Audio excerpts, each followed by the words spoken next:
The Israeli government and the IDF achieved its goal in this mission. We eliminated the terrorist that was in charge of the recent actions against Israel. We will do anything necessary in order to avoid any terror actions. Hopefully the ceasefire will succeed, but we are ready for any kind of development in the area. This is the Hot Zone. Engaging with the news in a whole new way, international war correspondent Chuck Holton brings insight into areas of crisis and lets you help those affected. Hi, folks. I'm Chuck Holton, and welcome to the Hot Zone. It's been raining rockets over in Israel for the last couple of days, and I want to talk a little bit about what's going on. So I'm bringing in Chris Mitchell, our friend from CBN Jerusalem. And Chris, you've been on the front lines, haven't you? Tell me about what you've been seeing. Yeah, hey, Chuck, good to be with you. We were on the front lines down in Ashkelon, which is about 5 or 6 miles away from the Gaza border.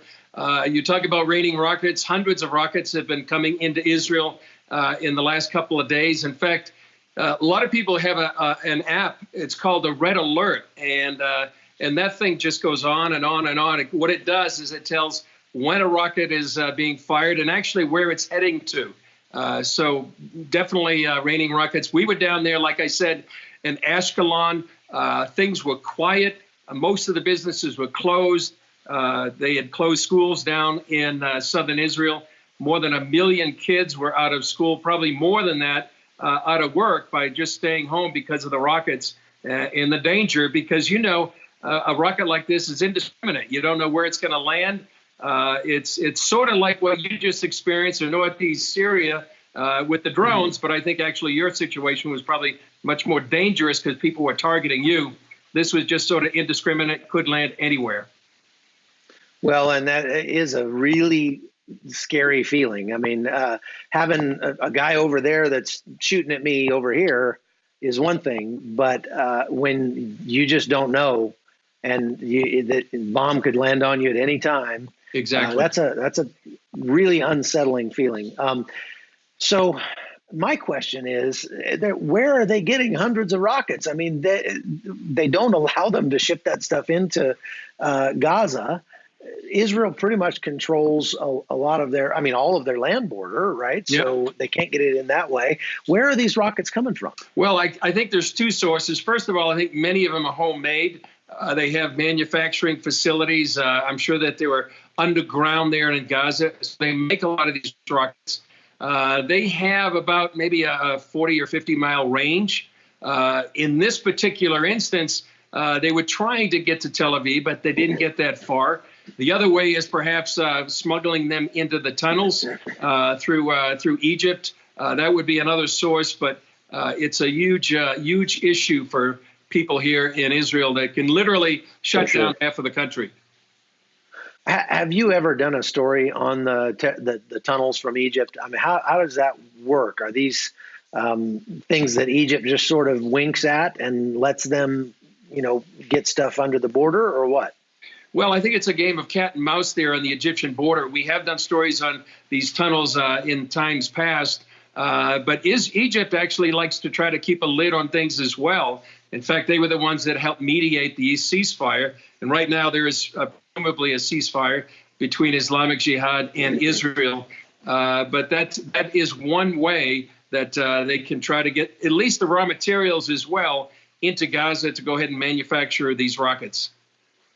When I was in Sderot, they have taken the casings of these rockets when they land, and they make art out of them, make sculptures out of them and stuff, which is kind of cool. But one of the things that interested me was just looking at what they're made of. They're made of like light poles out of Gaza, where they'll cut the light pole tube and then make rockets out of those and things like that. But I still don't get, like, where are they getting the explosives? Where are they getting that stuff's not real easy to just come by, especially in Gaza. But it sounds like Hamas is putting a large amount of its resources into procuring this kind of thing, not so that they can feed their people, not so that they can educate their children, but so that they can try to kill Israeli children. Exactly. And, that millions of dollars that could have been spent on schools and hospitals and infrastructure is being spent on terror tunnels trying to get into Israel and manufacturing these rockets to, terrorize, literally millions of Israelis. And it's the ideology. In fact, there was one guy in Ashkelon we talked to today. He said this solution or this problem could have been solved years ago. But on the other side, they realize that they have an ideology that hates Jews and wants to destroy Israel. And so that's exactly what Israelis are facing right now. Right. Just it's an existential threat. Yep. As long as you can't really reason with people who are not even willing to concede that you have a right to exist. Exactly. And so that I was kind of amused looking at Twitter this morning, and Linda Sarsour, the anti-Semite and activist in the United States, was putting up a picture of a Palestinian kid who was killed, and like, this is a human being. This we've got it. Why? And it's like, yeah, and it's a human being that would still be alive today if the leaders they elected in Gaza loved the children more than they hate the Jews, but they don't. And it's just such a satanic worldview that they have. I think to be able to say, one of the things I really like about our friend Dave Eubank is that he's fond of saying that this world is big enough for everybody to have a place. Everybody there's enough room for all of us in this world. And all we have to do is be willing to talk to each other about it, and we could probably figure that out. But when there's a group of people like this that are not willing to talk about it, they're not willing to do anything peacefully about it, except just call for your own destruction. I mean, what can you do but just defend yourself? And what have you seen from the side of the Israeli military deploying down in that area? Well, they have activated some reservists, but I think that probably is toned down right now. If this had escalated, there's always the possibility of an incursion into Gaza. That's something that the Israeli military and politicians and the population really are reluctant to do, but they have done it several times in the past several years. Thankfully, they have the Iron Dome, and the Iron Dome was about 90% effective for the rockets coming in.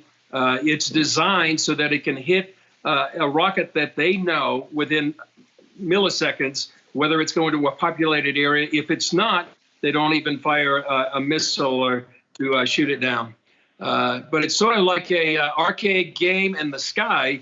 You can literally see the puffs of smoke, when the Iron Dome hits these rockets. It's an amazing sight to see, and part of what's happening. But thank God for the Iron Dome that really has protected Israelis remarkably in the last several years. Yeah, it's. I would wonder how much each one of those missiles costs that they're shooting, because they sometimes will shoot several missiles at one incoming rocket, right? And so I just wonder what it costs them to do that. The incredible cost of this situation, and it doesn't have to be that way. The millions and millions of dollars of product that's lost from the flaming balloons that they send over, et cetera, et cetera. I mean, it just it's kind of mind-boggling, the economic cost of doing this, and especially when you look into Gaza over the fence and you see what an absolute wreck that place is. Yeah, and there are definitely better things they could be doing with their money. That's right, Chuck. When we were down in Ashkelon, we were just next to the Mediterranean. And we were talking to ourselves thinking, if Islamic Jihad and Hamas, if they didn't have this kind of ideology, this place would be a paradise. It's a beautiful beach. You could see resorts. It would be a mecca for people to come to. But now it's a mecca of terror coming out of. So it is a beautiful place down there. Unfortunately, it's just a war zone every so often. Okay, well, let me just switch gears for a second. One last thing that doesn't have to do with Gaza. It has to do with Syria. Yeah. News came out last week that Israel has been supporting the Kurds.